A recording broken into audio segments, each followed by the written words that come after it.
Last time, we saw more of Super going up to the Tournament of Power. The group needed a 10th member for their team, and they ended up reviving someone temporarily. This time it wasn't a villain though, it was Bardock. After all this time in hell, he's going to be fighting in the living world once more. Albeit just for the tournament.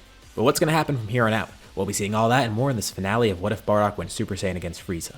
The Tournament of Power begins. Bardock's a bit surprised to see all these other universes. Obviously Goku did tell him about it. But it's weird seeing this in person, and then all these other gods here. He didn't even know a god of destruction existed. They heard rumors about it, and they know that Beerus apparently visited the planet, but again, he's never seen it, so he didn't know for sure. Plus, there's all these other gods, and the fact that there's more than just one universe. It's mind-blowing. But Goku says he'll get used to it. Just focus on the fights for now. And that works for Bardock. Of course, he's not going to be close to Goku's level because he doesn't have access to Godly Ki, but he has been training non-stop for all these years. That's one perk of being dead, he never was sleeping. And he had a decent amount of freedom in hell, so that's what allowed him to train like this. And just as important, he has a lot of skill, which is why he was a great pick here. He's been fighting his entire life and was part of the Saiyan army too. Regardless of strength, this all comes natural to him. A lot of the people actually fight on their own here. Gohan initially did want people to stick together, and they tried to as much as possible, but a lot of the people here on the team are stronger than they would be, especially the humans. Although they're going to be more focused on strategy by default, so they still do stick together. Trying to at least make an effort for that, even though they are stronger individually too. Piccolo's kind of off on his own though, wanting to test his new awakened power. It's not like he got a new form from fusing with Kami. His power awakened form is still his peak, but it's grown significantly since the last time he's used it. And with all these strong people here, he's going to want a good battle. And he does try it out against some fighters and realizes they're way too weak for him. He gets a few eliminations in the process, but this isn't really a good test of his strength. But he notices one person that really catches his eye, Jiren. Of course, Goku's thinking the same thing too. Goku does have some other distractions, but then he notices Piccolo going up to Jiren, and he pulls Piccolo aside for a bit. The two of them are thinking the exact same thing. And they also don't want to fight together. They'd rather just fight individually for now just to see where their strength is against him. If they need to fight together later, they will. Goku wants to because, well, he's Goku. And as for Piccolo, he still does need to test his strength. And Goku kind of understands that, so he lets Piccolo go first, because he also wants to see how strong Piccolo is now. But he does tell Piccolo, if he sees any sign of him slacking, then Goku's gonna jump in regardless. Whether that be fighting alongside Piccolo or individually. And Piccolo chuckles. He's hoping Goku won't get a chance. Aiming to defeat Jiren, obviously. Piccolo's fight against Jiren begins, and at first he's actually doing really well. He's fighting in his power awakened form, but he's not at his full strength, and Jiren's actually fighting back with a lot of effort too. This battle kinda does amaze the others. They didn't realize Piccolo was this strong. Bardock's fighting alongside Goku, and he looks on pretty surprised too. He didn't know Namekians could get that powerful. He thought they weren't even really fighters. But Goku says Piccolo's a special case. Although just because Piccolo seems that powerful at the moment, it doesn't mean that Goku's gonna give up fighting here either. He's got his own tricks in store too. Plus there's Broly there as well that he needs to keep an eye on. With Bardock completely forgetting about that other Saiyan. Broly's so different from the other ones that Bardock's met. And the same goes for his power. And then there's his grandson Gohan too, who's not even transformed right now. Or at least it looks like he isn't. He's in his ultimate state. Universe 7's doing really well right now. But Broly notices something. Piccolo's starting to have some trouble against Jiren. Jiren showcases even more of his power. Then even transforming, bulking up considerably as his aura flares up too. This is his full power. Broly tells Goku they need help here. They don't know if Piccolo can handle that. Honestly, Goku's not too sure how he'll do in that fight either, but he does want to help. He thinks Broly could definitely handle it, and they're about to jump in. Watching as Piccolo tries his best to fight Jiren, but to no avail. Nothing he's doing is working. His power is greater than before, but he didn't expect Jiren to be this strong. And not just that, his speed, his skill, everything. Piccolo feels completely outmatched here. Jiren launches a powerful blast, digging Piccolo right through the ring, with a deep crater almost going below the ring too. Jiren looks down in the crater, holding his hand out and aiming it downwards. He commends Piccolo's strength, but this is where the battle ends. He charges a blast quickly, launching it down that crater.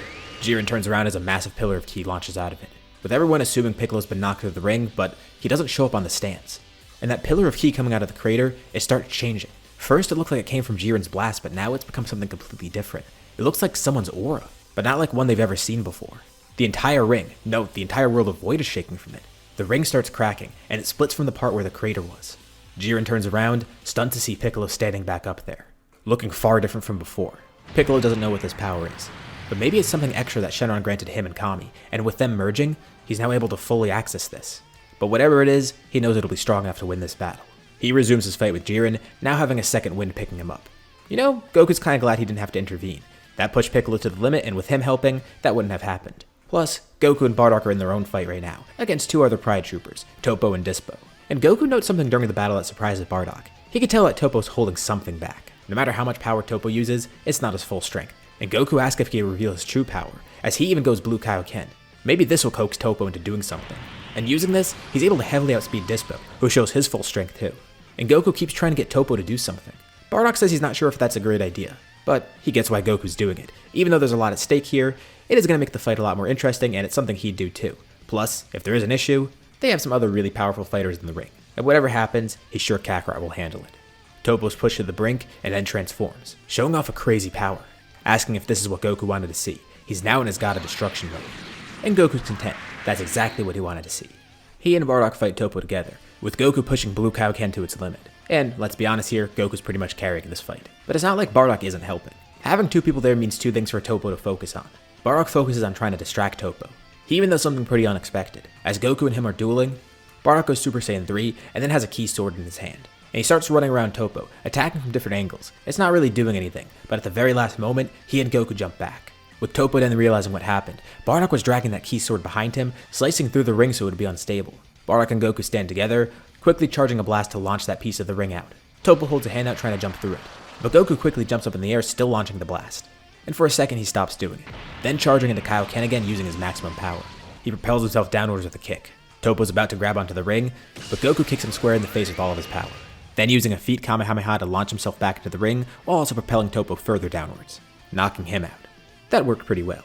Gohan's fighting the Universe 6 Saiyans at the moment, with Broly there too, but it's not too interesting of a battle. They're mainly intrigued just to see other Saiyans, but they don't have Super Saiyan, so the battle itself won't be that exciting.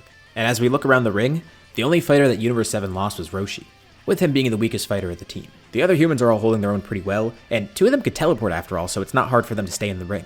The only battle still ongoing is Piccolo versus Jiren, and the only reason Piccolo's having a tough time is because he was beaten down a lot before. Had he been at full stamina, this would have been an easy fight, but he still ends up winning against Jiren. There's just a few other fighters to clean up, and then Universe 7 wins. And just like Goku thought, that was an awesome experience. Not only were the other fighters amazing, but the people in his universe were too, even Bardock. As for an MVP, we'll say it's Gohan as the team's leader. While people like Piccolo and Goku got bigger eliminations, Gohan probably still got more with a lot of the fodder fighters. Either way though, the wish is made to restore the other universes. Following the tournament, Bardock's not going to be revived. There's a few reasons. He never asked to be revived, and we even mentioned in the last part too that he's been dead for too long and would rather just stay here because it's weird to come back after this late. And they don't really have a reason to either. He did say he wanted to fight a day, and that was more than enough for him. He would rather just return to Hell because that's where everyone he knows is.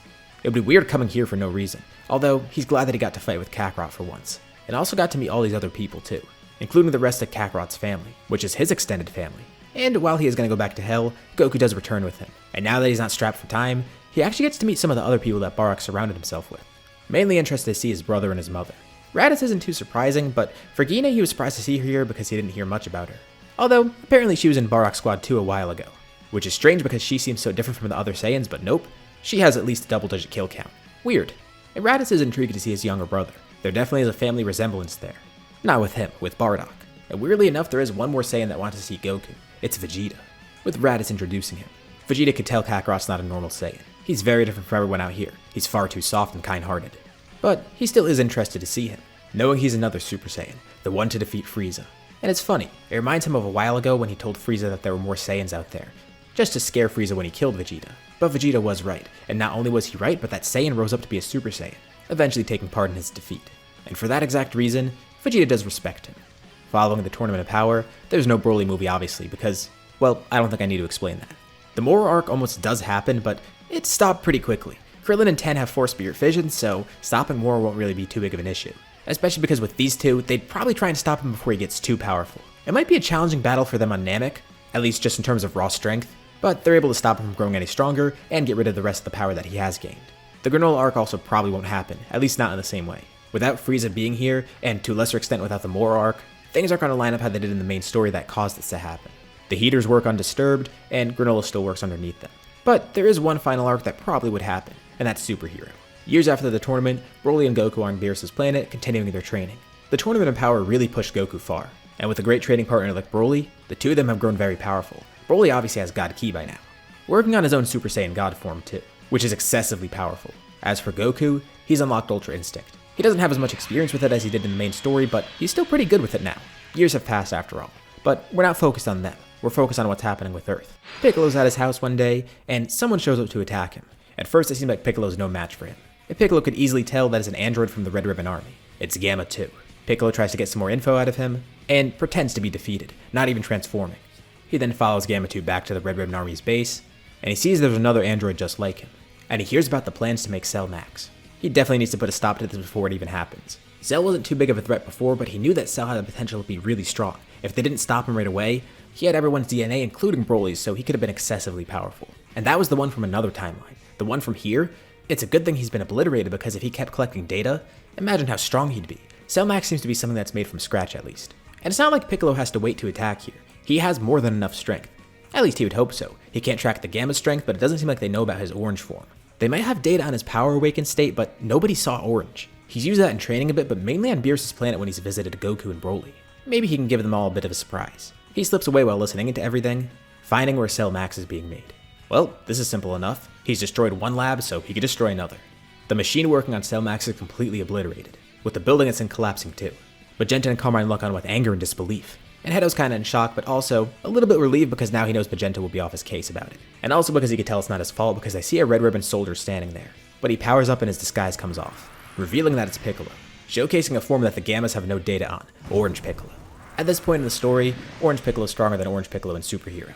When you consider everything that's happened here, especially with the fact that Kami also had his own power awakened, Piccolo surpassed his current self a while ago.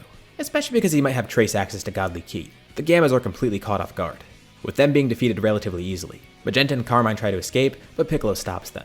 And then Hedo's there too, with Piccolo also learning that this is a bit of a misunderstanding. The Gammas actually have good motives but were misled. And Hedo's glad that Cell Max is gone because he knew that Magenta had ulterior motives with him. And not long after all this commotion, two other people show up. Hedo's eyes widen with excitement as he sees. It's the two Saiyamen. He finds them really cool, but why are they here? And Great Saiyaman 1, he turns to Piccolo and asks what's going on. He sensed Piccolo's power and came over here as soon as possible. Piccolo wonders why they're both in their disguise, with Saiyaman 2 saying that she wants to make sure that no one knows her secret identity. They've always done that. Right, Piccolo just goes along with it. Also surprised that the Red Ribbon Army doesn't just know their identity. But he tells them there's nothing to be concerned about here. He's already stopped the threat and actually found out two other superheroes are here. And it's great because Earth has been fine for a while. Piccolo's been here as Guardian, and has been doing a good job as such. Gohan's also kept his promise to his future self, and has occasionally gone out on Saiyaman missions with Videl. Mainly because he still does want to try and hide his identity, even though some people know that he's a strong fighter. Piccolo doesn't get it, but he doesn't judge. And they're interested to see these other two superheroes, Gamma 1 and 2. You know, the Saiyaman squad could use some extra members. How about as penance for what they're doing for the Red Ribbon Army, they join here. And even Hedo wants to come along too, showing off his superhero disguise as well. He's not what they had in mind, but sure, whatever, the more the merrier. While all this is going on, Goku's still on Beerus' planet with Broly. He still finds it so weird how they met too. It seems like they both lucked out a lot, with Goku being sent to Earth and Broly and Paragus being sent to Vampa. They could have easily been found and destroyed by Frieza, but instead, the opposite happened. Frieza did end up finding them, but it was too little too late. And Frieza could have easily killed Broly and Paragus instead of recruiting them too. Plus, imagine if Goku just didn't fall off Snake Way and never learned about Super Saiyan. What would have happened then? Would they have just been sitting ducks on Earth not knowing about Frieza? Dropping that Senzu Bean off Snake Way was a really great thing. He would have not met Bardock, he would have probably not known about Super Saiyan, wouldn't have defeated Frieza, and even wouldn't have been here now with Broly. But it looks like he was prophesized to be a Super Saiyan by his father, which is really strange. And all those years ago after the Tournament of Power, when he left Bardock in Hell, Bardock did tell him about one other vision that he had recently. All he saw was that Kakarot was going to continue to grow to be a very strong warrior. And for Goku, that's pretty expected. He's never going to stop fighting and growing like this. Speaking of that, he's in the mood to spar right now. Goku goes into Ultra Instinct and invites Broly to attack him. This will be a great test for the both of them. Beerus and Whis watch on as they begin another one of their many sparring matches. And with that, we end off the series here. What did you guys think about this part and the series as a whole? Leave your thoughts in the comments below. I'd love to see what you guys think. As usual, be sure to drop a like and subscribe if you haven't already. It really does help out the channel and shows me you want to see more like this. Anyways, thank you all for watching, and I'll see you all in my next video.